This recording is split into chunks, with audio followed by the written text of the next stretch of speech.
nshuti bakunzi bacu turabaramukije mu izina ry'umwami wacu Yesu Kristo.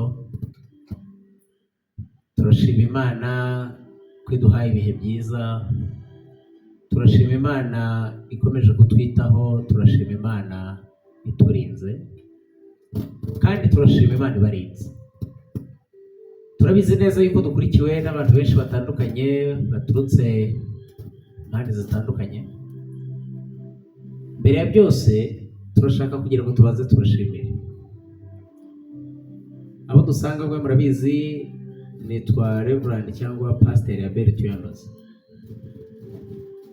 Iyi channel rero abantu bayikurikirana babona ko haba handitseho Rev Abel and Colette. Colette rero n'uyu nguyu mureba hano ni madamu wanjye.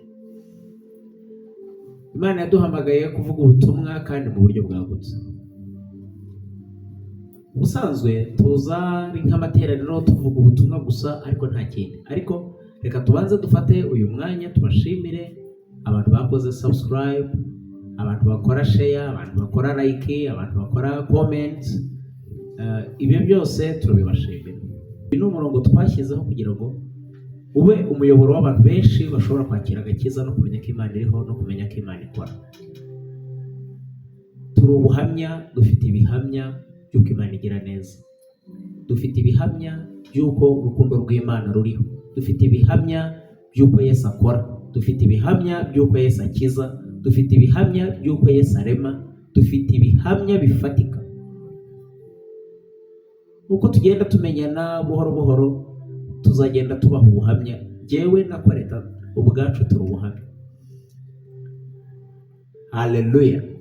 Rero ndakwinginze mu izina rya Yesu, wowe ukunda kudukurikirana, ushobora kuba utuzi cyangwa se utanatuzi, ariko umenye ko duhaye agaciro uwo mwanya ufata kugira ngo ukurikirane ibyo dutambukiriza hano. Nta bindi bizanyura hano, ntabwo turi abanyamakuru, twebwe turi abapasitori. Ni ijambo ry'Imana, ni uguhimbaza Imana no kubabwira ko Yesu agira neza. Ibindi byose ni ibyo tuzakora bigendanye n'ubundi n'ivugabutumwa, ibikorwa by'urukundo, gufasha abababaye, ibintu nk'ibyo niyo mirimo dukora. Twebwe turi abapasitori misiyoneri. Reka dusenge Imana. Uyu munsi message mfite, message ivuga ngo Yesu aracyakora, Yesu aracyakiza. Ndashaka kubaha ubuhamya nshingiye ku byanditswe byera by'igitangaza Yesu akora kandi yakoze, kandi nkubwire ngo wizere yuko nawe hari ibyo agiye gukora kandi hari ibyo agiye kugukiza. Ubyakire mu izina rya Yesu. Njya nkunda kuvuga ngo ntabwo nzi intambara unyuramo, ntabwo nzi urugamba urimo kurwana, ahari urarwaye cyangwa urarwaje, ariko reka nkubwire, ndagira ngo nkubwire ngo ikiganza cya Yesu n'uyu munsi kiracyakora, n'uyu munsi kiracyakiza intambara waba urimo kunyuramo zose. Ijambo ry'Imana riratubwira, iyo usomye muri Yakobo igice cya 1 uhere ku murongo wa 2, haravuga ngo bene data mwemere yuko ari iby'ibyishimo nimugubwe gitumo n'ibibagerageza bitari bimwe, ngo ariko nimureke kugeragezwa ko kwizera kwanyu gusohoza umurimo wako. Murongo wa 12 hakavuga ngo hahirwa umuntu wihanganira ibimugerageza, ngo kuko namara kwemerwa azambikwa ikamba ry'ubugingo. Haleluya. Rero ndagira ngo nkubwire ngo ushobora kubona uri mu rusobe rw'ibibazo, ariko hari ikamba Imana irimo kugutegurira nusohoka muri ibyo bibazo byawe. Reka dusenge Imana. Nkunda kuririmba indirimbo ya 383, ni indirimbo nkunda, nayo turaza kuyiririmba. Hari n'abantu benshi bansabye rwose kuyiririmba, turayiririmbana, ariko noneho tuyiririmbane nawe uyiririmba wongere wumva amagambo yayo, kandi nagufasha mu izina rya Yesu. Turagushima mwami Imana yacu, turagushimira kugira neza kwawe, turagushimira urukundo rwawe, turagushimira byinshi udukorera mwami Imana, atari uko turi beza, atari uko dukiranuka kuruta abandi, ariko kubw'imbabazi zawe n'urukundo rwawe urabikora bidatewe n'imirimo myiza dukora, ahubwo mwami Imana urukundo rwawe, ineza yawe, imbabazi zawe, ibyo nibyo udutwikiriza ukatubabarira utitaye ku kintu icyo ari cyo cyose. Turagushimira kuri Imana nziza Mana. Turasenze muri uyu mwanya kugira ngo uduhe ibihe byiza, uduhe kukunezererwa, uduhe kukuririmbira, uduhe kugushima nk'uko bikwiye, uduhe kumva ijambo ryawe, ariko ikirenze kuri byose Mana wongere utwongerere ukwizera, kuko hari ubwo duhura n'intambara n'ibigeragezo tugacika intege, ariko turabizi neza yuko ariko ushaka kuvugana natwe muri uyu mwanya. Ni mu izina rya Yesu Kristo umwami wacu, amen. Tugiye kuririmba indirimbo ivuga ngo icyampa ukanyikorerera amaganya yanjye yose. Ni indirimbo ya 383. Ndayikunda, nawe ndayigutuye, uzayikunde.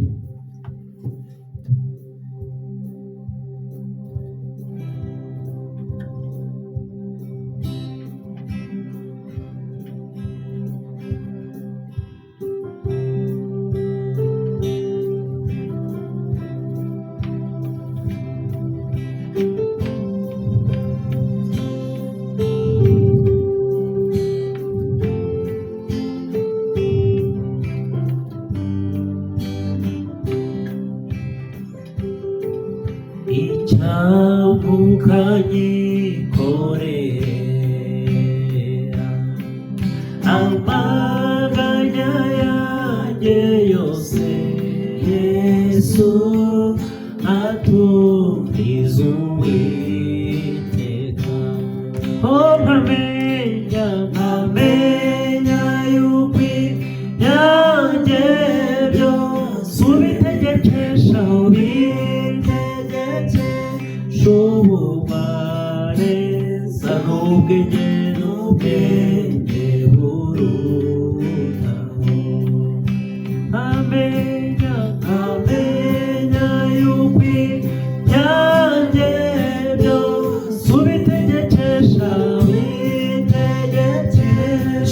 ububasha n'ubwenge burutaho.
azanyumvira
inyoni kugeza kwishingikiriza.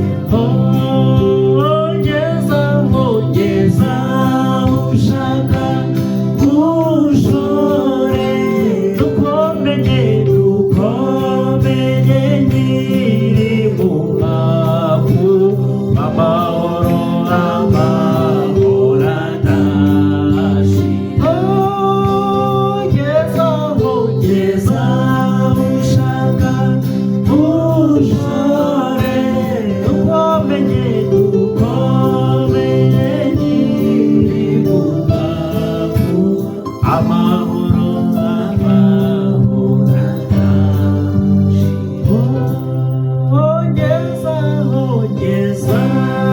ushaka ushore dukomenye nyiri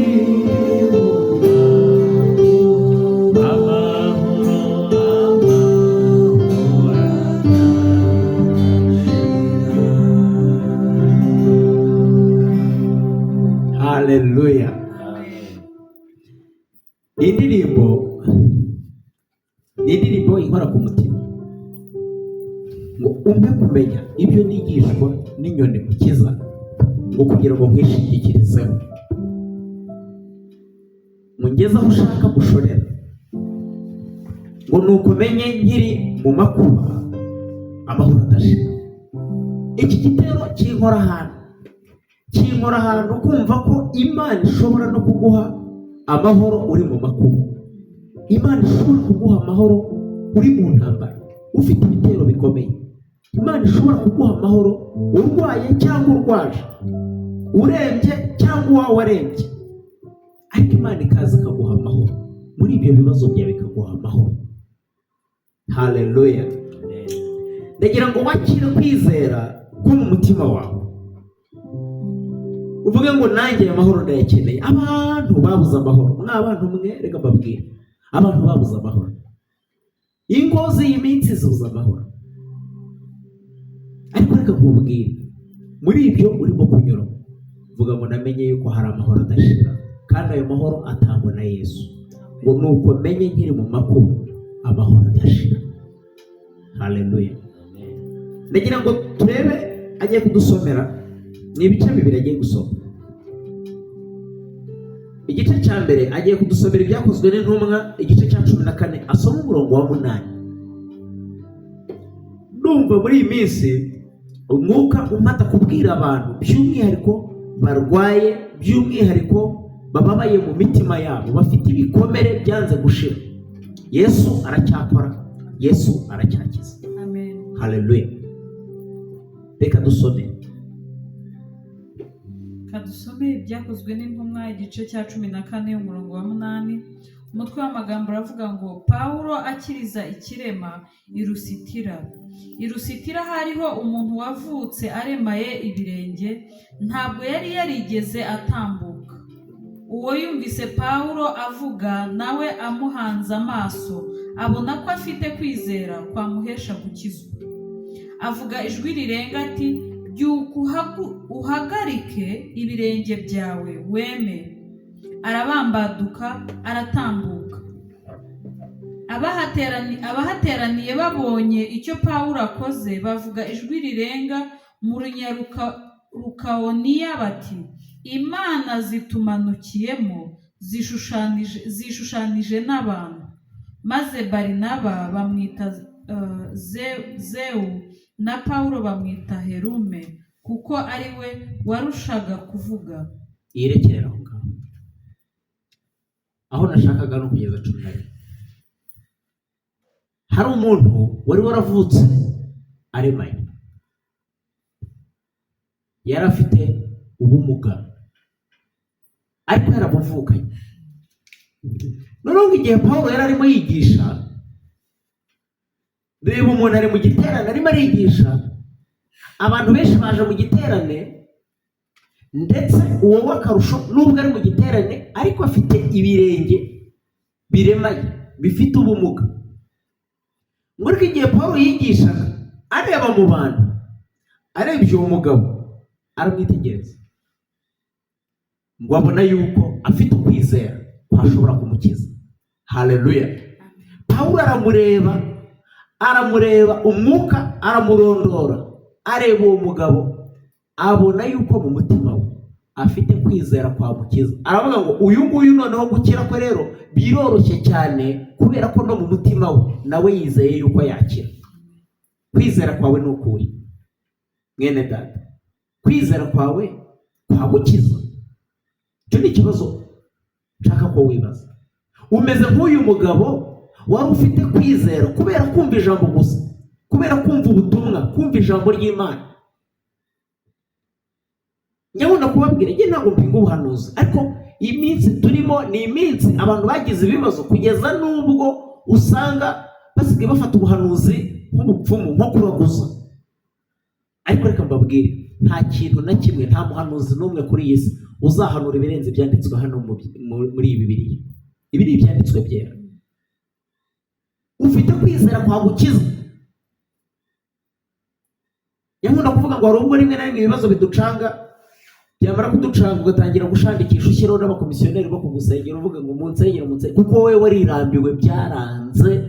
Kwizera kwawe waragutakaje, igisigaye ni abagusengera naho we byararangiye. Ariko Pawulo areba umugabo aravuga ngo wowe haguruka, iyi nubwo ibirenge byawe biremaye, ariko haguruka uhagarare ku birenge byawe, kuko yari yabonye ko afite kwizera kwa mukiza.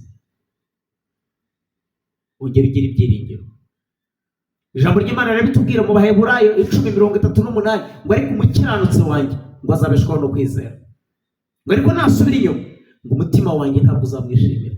Ngo ariko twebweho, haleluya, twebweho, jyewe nabo turi kumwe hano, jyewe na Koreta, twebweho ntabwo dufite gusubira inyuma ngo turimbuke, ntabwo dufite kwizera ngo tuzakize ubugingo bwacu. Twebweho, nawe udukurikiye, twebweho, nawe ujye mu mubare wacu uvuge ngo twebweho, uko byamera kose. Ijambo ry'Imana riratubwira ngo naho imitini itatoha, inzabibu ntizera imbuto, nta kizatubuza kwiringira Uwiteka. Haleluya, amen. Kugira kwizera kwagukiza. Ikirema kirizera kubera ijambo gusa, kirahaguruka ngo kirabandaduka, gihagarara ku birenge byacyo. Umuntu wavutse, iki ni ikigeragezo yavukanye, ariko wowe ikigeragezo ufite ntabwo wakivukanye. Haragaye kaciyemo byibuza wibona uri muzima, haragaye kaciyemo wibona uri mu mahoro, haragaye kaciyemo ubona uri mu kazi, haragaye kaciyemo ubona ibintu byose birimo kugenda neza. Ariko uyu kuva yavuka ikigeragezo cye yarakivukanye. Reka nkubwire, niba Yesu akiza umuntu wavukanye ikigeragezo cye, ntabwo yananirwa kukigukiza wowe kimaranye umwaka umwe. Kwizera kwawe kuri hehe? Reka akomeza dusome. Reka dusome Matayo igice cya 8 guhera ku murongo wa 23. Umutwe w'amagambo uravuga ngo aturisha inyanja. Yikira mu bwato, abigishwa be bajyana nawe, umuyaga uba mwinshi mu nyanja, ubwato bwabo burengerwa n'umuraba, wisuka muri bwo, ariko we yari asinziriye. Baraza baramukangura bati, databuja, dukize, turapfuye. Arababaza ati, ni iki kibateye ubwoba, mwaba afite kwizera guke mwe? Maze arabyuka acyaha umuyaga n'inyanja, biratuza rwose. Abantu baratangara bati, uyu ni muntu ki? Umuyaga n'inyanja nabyo biramwumvira. Haleluya, amen. Tugiye gusengera muri aya magambo. Haravuga ngo aturisha inyanja. Ntabwo nzi inyanja yawe, sinzi n'umuhengeri waje mu nyanja yawe ukungana. Inyigisho twize yaravugaga ngo Farawo wawe, iyo nyigisho umunyigisho natambukije irahari. Ubu uyu munsi rero tureba inyanja yawe, inyanja yawe, kandi iyo nyanja urimo yajemo n'umuhengeri, yajemo umuhengeri. Ababigishwa bari kumwe na Yesu, kubera yuko wari umwami w'amahoro, ntabwo yagiraga ikimutera ubwoba. We yageze mu bwato araryama arisinzirira, ntabwo yari yitaye yuko mu nyanja hashobora kuzamo umuhengeri, kuko ategeka byose. Aba rero ikibazo bagize ni ukutamenya yuko bari kumwe n'ushobora byose, batakaza kwizera kwabo. Ariko reka nkubaza, ubundi Yesu uramwemera? Waramwakiriye nk'umwami n'umukiza w'ubugingo bwawe? umva ikibazo abaza, ni iki kibateye ubwoba? Ko muri kumwe n'umukiza wanyu, ni iki kibateye ubwoba? Ko nagendeye hejuru y'inyanja mukabibona, ni iki kibateye ubwoba? Ko nazuye abapfuye mukabibona, ni iki kibateye ubwoba? Mwaba ufite kwizera guke mwe, ni iki kibateye ubwoba? Ni iki kiguteye ubwoba? Ko wizeye Yesu nk'umwami n'umukiza w'ubugingo bwawe, ukavuga ngo nemeye kugendana nawe, ukabyakira, ukagendana nawe, ukaririmba muri korari, ukaba protokole mu rusengero, ariko uyu munsi ikigeragezo uhuye nacyo ukaba ucitse intege, ni iki kiguteye ubwoba? Uhagaritse umutima, ni iki kiguteye ubwoba? Ukanzwe n'umuhengeri uje mu nyanja kandi uri kumwe n'umukiza wawe, ni iki kiguteye ubwoba? Haleluya. Mwaba ufite kwizera guke mwe? Arabareba arababwira ngo mwaba ufite kwizera guke mwe? Arabisubiza ngo ni iki kibateye ubwoba mwaba ufite kwizera guke mwe? Ngo maze arabyuka acyaha umuyaga n'inyanja biratuza rwose. Haleluya. Arabyuka. Niba uzi ngo Yesu asinziriye mu bibazo byawe, mu bigeragezo byawe, mu burwayi bwawe, mu madeni yawe, niba uzi ugasinziriye, ari maso kandi agiye gucyaha uwo muraba. Agiye gucyaha uwo muraba. Erega humura, turi abantu kandi ducika intege, kandi arabizi. Humura, Yesu azi intege nke zacu. Ikibazo ni uko utazemera gusa ko tuzifite, ariko niba wemera ko uri umunyantege, ni ukuri ndabyatuye mu izina rya Yesu. Reka umuraba wawe nawe uyu munsi uhagarare mu izina rya Yesu. Uwo muraba uri mu nyanja, ibintu byose ukabona ntabwo birimo kwemera, mu rugo ntibirimo kwemera, mu bana ntibirimo kwemera, mu kazi ntibirimo kwemera, ibintu byose urabona byahagaze, ugezeho bakubaza ngo bite, nawe ukavuga ngo nta kigenda, indege mu kirere zigenda, imodoka zigenda, buriya byagucanze ubona ibintu byose nta kigenda. Buriya nusoza umuntu akakubwira ngo nta kigenda, burya aba afite ikibazo, kandi nawe ubwo arimo agenda reka akakubwira ngo nta kigenda. Abantu bo barimo baragenda, abafite iyo bajya bo barimo baragenda, ibintu byakomeye, ariko umuntu asohotse mu rugo aragiye, ntaho agiye, nta n'icyo agiye gushaka, kubera gahunze urugo rurimo inzara, kubera gahunze urugo rurimo intonganya, ukamubaza akakubwira ngo nta kigenda, kubera ko iwe mu rugo nta kirimo kugenda na kimwe. Ariko reka nkubwire ngo uhera uyu munsi zamura ukwizera kwawe, bigiye kugenda mu izina rya Yesu. Ibyo ubona bitagenda ubyakire, uvuge ngo biragenda. Kwizera kwawe kwa kundi kwakijije ikirema. Hari abantu baduhaye ibyifuzo, ndabizi hari abantu barwaye cyangwa barwaje, reka mbabwire nimugire kwizera kwabakiza, kwakubyutsa ku gitanda ugahaguruka ukagenda mu izina rya Yesu. Amen. Kugira ukwizera kwagukiza. Haleluya. Ndashoje, ariko ndagira ngo nkubwire ngo hari Imana itanga amahoro no mu bibazo no mu bigeragezo byawe. Yobu yagize ibibazo byinshi, ibyo murabizi. Usomye muri Yobu 19 harimo ibibazo, yahuye n'ibibazo byinshi n'akaga kenshi, inshuti ze zimuvaho, ngo n'umwana wo mu rugo umukozi yamuhamagara ntamwitabe. Uzi kugira ikigeragezo uri umupapa ugahamagara umukozi wawe uhemba ntakwitabe, akagusuzugura kubera ikigeragezo uri. Uzi kugira ikigeragezo uri umumama ugahamagara umukozi wawe witwa nyirabuja ntakwitabe, ntaguha agaciro. Uzi kugira ikigeragezo uri umugabo, umugore akakubwira ngo tuka Imana yawe ipfire. Uzi kugira ikigeragezo uri umugore, umugabo akabona igikwiriye ari uko wapfa ukavaho ukagenda. Ariko Yobu ndamukunda, buriya Yobu ndamukunda cyane. Arabangije aravuga ngo ariko genda bizi ko umucunguzi wanjye ariho. Haleluya. Aravuga ngo ibyo mwavuga byose ndabizi ko umucunguzi wanjye ariho, mwanca intege umucunguzi wanjye ariho, ibyo mwankora byose umucunguzi wanjye ariho, narwara ibishyute umucunguzi wanjye ariho, nacika amaboko umucunguzi wanjye ariho, nacika amaguru umucunguzi wanjye ariho, uko namera kose muceceke umucunguzi wanjye ariho. Ngo kandi umunsi umwe azahagarara mu isi, ngo amaso yanjye azamwirebera, saa yundi azamubona. Gira ibyiringiro byo kuzabona Yesu. Haleluya. Niyo waba uri kuri bomboni ushigaje igihe kingana iki ngo upfe cyangwa urwaje umuntu ubona yuko ibyo byarangiye, menya ko umubiri warangira, ariko nagira kwizera Kristo Yesu ubuzima bwe buzakomeza kubaho iteka ryose. Amen. Ariko bigeze mu gice cya 42 iyo barangije aravuga ngo nzi yuko ushobora byose Mana, ngo kandi nta gishobora kurogoya umugambi wawe, nta gishobora kurogoya imigambi yawe yose. Hanyuma ku murongo wa 5 mu gice cya 42 muri yo aravuga ngo ibyawe narabyumvishaga amatwi, ngo ariko uyu munsi ndakwirebera. Haleluya. Hari igihe cyo kumva Imana, abantu bavuga Imana, ariko hari n'igihe cyo guhura n'Imana ukabona Imana. ndakwinginze niba umaze igihe wumva Imana, uyu mugoroba, iki gitondo, aya manywa, igihe uzabonera iyi video, ndagira ngo nkubwire ngo noneho rero jya muri position yo kubona Imana. Warayumvaga ariko none ugiye kuyibona yitabura mu buzima bwawe. Turagushima Mwami Imana yacu, turagushima kuri Imana nziza. Uri Imana y'urukundo, uri Imana idukunda. Uyu muntu wari ufite ubumuga yabonye Pawulo yigisha, acengerwa n'ijambo, acengerwa n'ibyawe, agira kwizera kwa Mukiza, kandi byaramukijije, arabandaduka, ahagarara ku birenge bye, arema, aragenda. Bibiliya iratubwira ngo abamubonye bose baratangara, ntibemera ko ari Imana ishobora byose, ahubwo baravuga ngo ni izindi mana. Baratangira batekereza ko ari abakonikoni, baratangira batekereza ko ari zindi mbaraga, ariko zari imbaraga zawe Yesu, zari imbaraga zawe. Tubonye abigishwa bari mu nyanja, bahuye n'umuraba, bahura n'ibigeragezo, babona biracitse, ariko ntibamenya ko bari kumwe n'Umukiza. Natwe niko bitugendekera iyo turi mu bibazo, iyo turi mu ntambara, iyi si yatwanze, abantu batuvuga, iyo ibintu byakomeye, twirukanywe mu kazi, tubona watuvuyeho, ariko turi kumwe nawe, tukibeshya musinziriye. Ariko turagushimira ko utubereye maso Yesu, turagushimira ko utubereye maso, mu byo dukora byose utubereye maso, uko byagenda kose utubereye maso.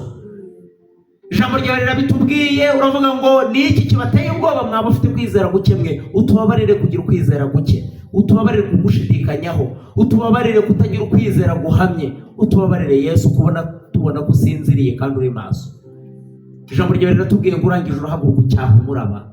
Hari abantu bafite imiraba myinshi mu buzima bwabo, hari abantu bafite imiraba myinshi bateraga mu hirya no hino, ariko ndakwinginze mu izina rya Yesu, yewe muntu ukurikiye iyi nyigisho, ukurikiye iyi video, ndakwinginze zamura kwizera kwawe, uzamura kwizera kwawe, kuko umwami Yesu, turagushimiye Yesu ko hari imiraba ugiye gucecekesha, turagushimiye ko hari imiraba y'uburwayi ugiye gucecekesha.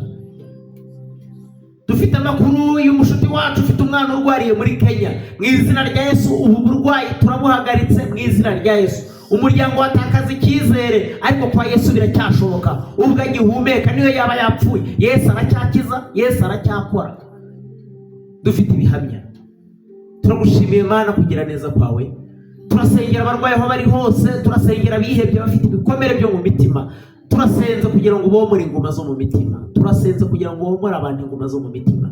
Hari abagendana ibikomere by'ubupfubyi, abandi bagendana ibikomere by'ubupfakazi, abandi bagendana ibikomere by'ingo zitagenda neza, abandi baragendana ibikomere by'abana bananiranye, abandi baragendana ibikomere bitandukanye byo gutakaza amashuri, abandi baragendana ibikomere byo kuvanwa mu kazi, abandi baragendana ibikomere by'amagambo, abandi baragendana ibikomere. Buri muntu wese afite igikomere cye, ariko Mana turasenza kugira ngo womore ibikomere, womore inguma ziri mu mitima y'abantu benshi. Mana urakoze rero kutwumvisha muri uyu mugoroba, urakoze yuko Mwami Imana wakiriye gusenga kwacu, urakoze yuko wakiriye imibavu iguhumurira neza, urakoze ko wakiriye amashimwe aturutse mu mitima, urakoze ko wakiriye Mwami Imana imitima igukingukiye. Turagushimiye kuri Imana ibikoze, turagushimiye ko ukoze ibitangaza, turagushimiye ko hari abo ukijije kuko bazamuye kwizera kwabo. Ni mu izina rya Yesu Kristo umwami wacu, amen.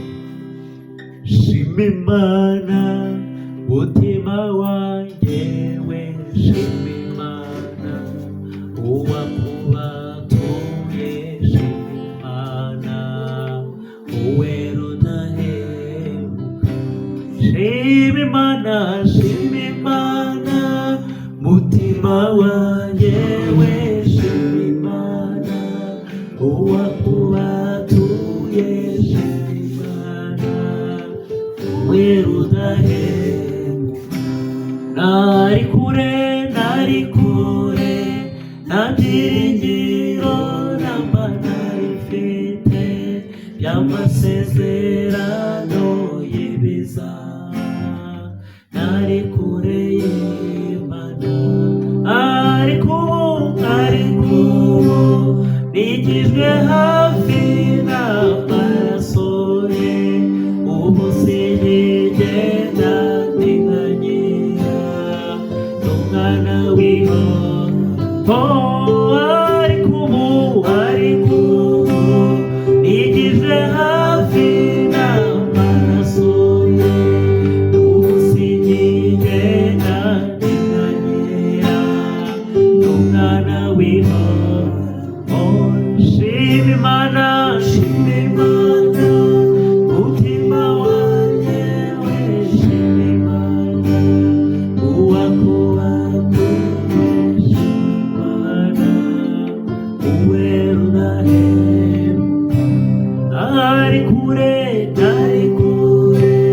nta byiringiro namba ntarifite, amasezerano yiza ari kure ye, ariko yigijwe hafi n'amaraso ye, ubu sinigenda nyirangira, umwana w'ihoraho. Turabashimiye, Imana ibahe umugisha, turabashimiye kubw'urukundo rwanyu. Reka dukomeze kubana no gusengerana, kandi uko Imana idushoboje, uko Imana iduhaye mesaje, tuzajya tuza kugira ngo tuganire namwe. Rero we wari urwaye, we warihebye, we wari ucitse intege, twatureho umugisha mu izina rya Yesu, twatureho amahoro mu izina rya Yesu, twatureho gukira mu izina rya Yesu, twatureho gukizwa mu izina rya Yesu. Wowe ushaka kwakira Yesu Kristo nk'umwami n'umukiza w'ubugingo bwawe, twaturiyeho agakiza mu izina rya Yesu. Wakira imbaraga, wakira ubutware, wakira ubushobozi. Umenye ko hari Imana igira neza, umenye ko Yesu aruhura, umenye ko Yesu akiza. Bikwatureho mu izina rya Yesu. Imana ibahe umugisha rero. Bye bye. Yesu abahe umugisha.